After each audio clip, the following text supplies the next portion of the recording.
রাজা প্রতাপের হাত থেকে নিজেকে আর টগরকে বাঁচালো পারুল। সম্পূর্ণ জানতে ভিডিওটিতে একটি লাইক করে দেখতে থাকো।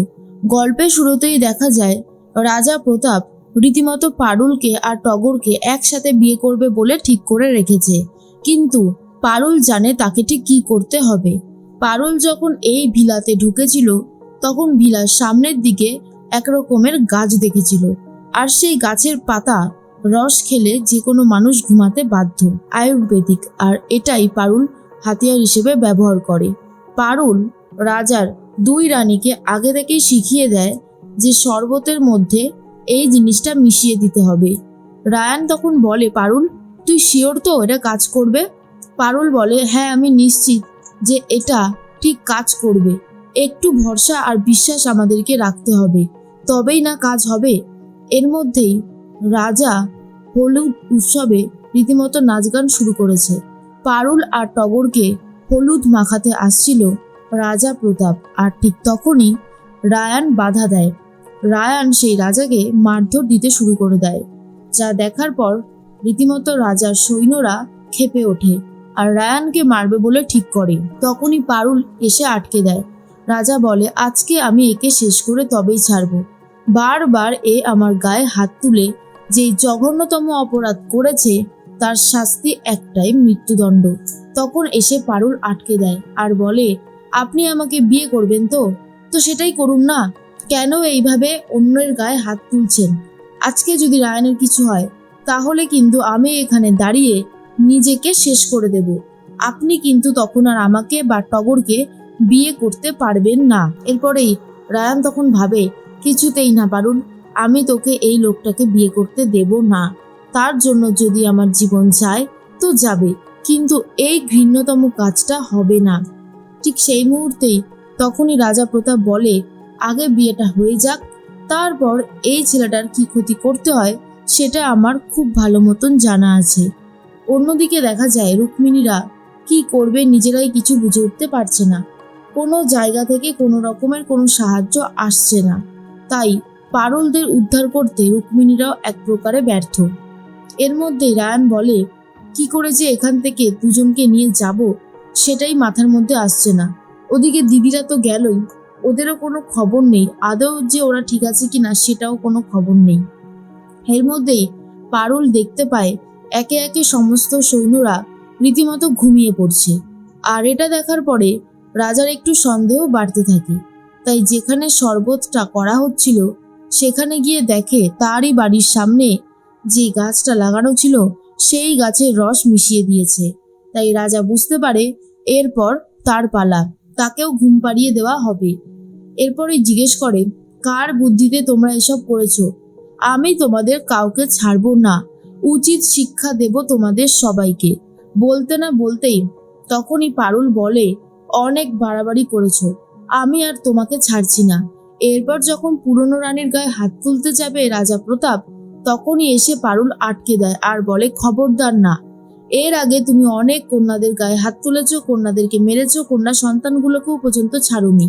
তোমার মতন রাজার মৃত্যুদণ্ড দেওয়া উচিত, আর সেটা দেবো এবার আমরা। এরপরেই রাজা প্রতাপ বলে, কিচ্ছু করতে পারবে না তোমরা, এই মহল থেকে তোমরা বাইরেই বেরোতে পারবে না, আর বলছো নাকি তোমরা শেষ করবে আমায়?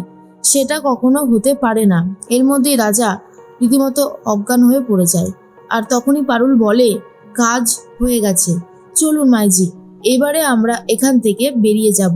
ঠিক সেই মুহূর্তেই তখনই মাইজি বলেন, না, সেটা তো হতে পারে না, আপনারাই বরং এখান থেকে যান।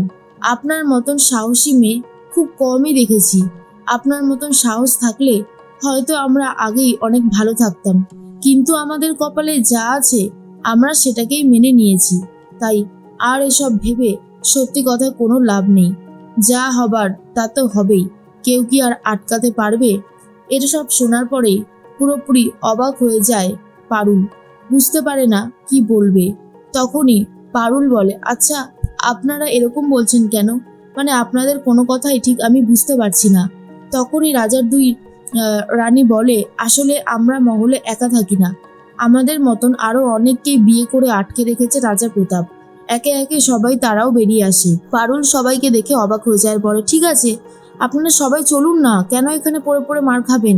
রানী বলে, আমাদের শরীরে ভয়ঙ্কর রোগের বাসা। আমরা যদি বাইরে যাই তাহলে আমাদের মনে হয় এই রোগটা আরো সবার মধ্যে ছড়িয়ে যাবে। কি দরকার আছে বলুন তো? তাই আমরা এখানেই নিজেদের ভবিষ্যৎকে মেনে নিয়েছি। আমাদের আর কোনো দুঃখ নেই। আপনারা ভালো আছেন, আপনারা এখান থেকে যান। সমাজে আপনাদের প্রয়োজন আছে। পারুল বুঝতে পারে এনারা কোনোভাবেই যেতে চাইছে না। তাই পারুল আর বেশি কিছু করতে পারে না। বলে, যদি ফোনগুলো যদি একটু এনে দিতেন। এরপর ফোনগুলো এনে দেয়। রুক্মিণীদের ফোন করার চেষ্টা করে পারুল, কিন্তু কোনো লাভ হয় না, কোনোভাবেই কিছু করে উঠতে পারছে না। এর মধ্যেই দেখা যায় ঋত্বিক বাবু কথা বলতে থাকে রুক্মিণীর সাথে আর বলে, জানি না আমরা এখান থেকে বেঁচে ফিরবো কিনা, তবে তার আগে আমি আপনাকে একটা কথা বলতে চাই। আমি আগেও এই কথাটা আপনাকে বলেছিলাম, আমি আজও বলছি, আমি তোমাকে খুব ভালোবাসি রুক্মিণী। আমি জানি তুমি গোপালকে ভালোবাসো, গোপালের স্মৃতি এখনো আগলে রেখেছো, কিন্তু আমি সত্যি কথা বলছি, গোপালকে তুমি মনে রেখে দিও। কখনো আমি কিছু বলবো না, বাট আমি তোমার জীবনের একটা অংশ জুড়ে থাকতে চাই। যদি তুমি সেই স্বীকৃতিটা দাও তাহলে আমি কিছুটা অন্তত তোমার সাথে থাকতে পারি। এরপরে রুক্মিণী জড়িয়ে ধরে ঋত্বিককে। আর তখনই অনিরুদ্ধ দেখে নেয় মৈনাককে, বলে, মৈনাক, এখান থেকে যদি আমরা ফিরে যাই তো আরো একটা হই হুল্লোড় উৎসব শুরু হয়ে যাবে বাড়িতে। মৈনাক বলে, একদমই তাই পিসেমশাই, আনন্দ হই হুল্লোড় সবকিছুই তো হবে, শুধুমাত্র সময়ের অপেক্ষা। এর মাঝখানেই দেখা যায় পারুল বলে, যত তাড়াতাড়ি সম্ভব আমাদেরকে বেরোতে হবে, চলুন মাইজিরা। কিন্তু কোনোভাবেই তারা যেতে চায় না। টগর তখন বলে, এই হয়েছে অনেক, চলতো, এরপর এদের সবার ঘুম ভেঙে যাবে, তখন আমরা বিপদে পড়ে যাব। এরপর পারুল, টগর আর রায়ান তিনজন মিলেই বেরোতে যাচ্ছিল। ঠিক তখনই রাজা প্রতাপের ঘুম ভেঙে যায় আর সে উঠে দেখে চারিদিকের অবস্থা খুবই খারাপ। আর তারপর আটকে দেয় পারুলদেরকে আর বলে, আমার মহলে একবার ঢুকলে এখান থেকে বেরোনোর রাস্তা একদমই নেই, আর তোমরাও বেরোতে পারবে না। এরপর যে সিংহটাকে খাঁচার মধ্যে বন্দি করে রেখে দিয়েছিল সেই সিংহটাকে বার করার চেষ্টা করছে রাজা। আর তখন ভয় পেয়ে যায় পারুল, টগর, রায়ান। কি করবে নিজেরাই কিছু বুঝে উঠতে পারে না। কিন্তু পারুল ভাবে, আমাদেরকে এখান থেকে বেঁচে ফিরতেই হবে, যেভাবেই হোক না কেন। রাজা যে অন্যায়টা করেছে তার জন্য তাকে শাস্তি দিতে হবে, কিন্তু তার আগে আমাদেরকে এখান থেকে বেরোতে হবে। তাই রীতিমতো যুদ্ধ করে সেখান থেকে বেরোলেও আরও কিছু সৈন্য আবারও অ্যাটাক করে পারুলদের ওপর।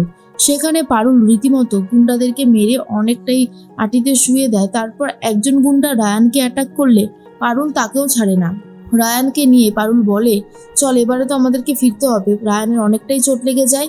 পারুল ভাবে, এই সব কিছুর হিসাব একদিন তোলা থাকলো, উচিত শিক্ষা দেব এই রাজাকে। এরপরে পারুল ঠিক করে সবাইকে নিয়ে তাড়াতাড়ি করে বসুবাড়িতে ফিরে যাবে।